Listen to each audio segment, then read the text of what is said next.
নারী টি-টোয়েন্টি বিশ্বকাপে ভারতের কাছে হেরে বিশ্বকাপ থেকে বিদায় নিয়েছে বাংলাদেশ।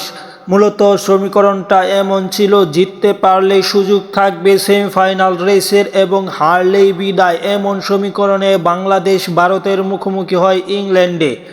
প্রথমে বাংলাদেশ ব্যাটিং করতে নামলে নির্ধারিত 20 ওভারে 8 উইকেট হারিয়ে 136 রান সংগ্রহ করতে পেরেছিল বাংলাদেশ, যেখানে বাংলাদেশের হয়ে ফেরদৌসী তিনি 33 এবং জ্যোতি তিনি 32 এবং সুবর্ণা মুস্তারি তিনি করেন 26 বলে 22 রানের একটি ইনিংস, যে ইনিংসের মাধ্যমে বাংলাদেশের স্কোরবোর্ডে 100 ছাড়ায়।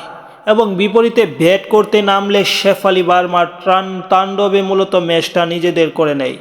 তার 34 বলে 53 রানের ইনিংসের মাধ্যমে 16.5 বলে 5 উইকেট হারিয়ে 139 রান করে ম্যাচটি নিজেদের করে সেমিফাইনালে ওঠার রেসে টিকে রইল ইন্ডিয়া।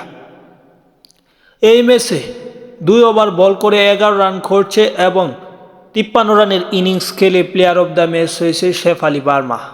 পাশাপাশি পয়েন্ট টেবিলেই তারা দ্বিতীয় স্থানটা দখল করে আছে এবং পরবর্তী ম্যাচটা জিতলেই তারা সরাসরি চলে যাবে সেমিফাইনালে।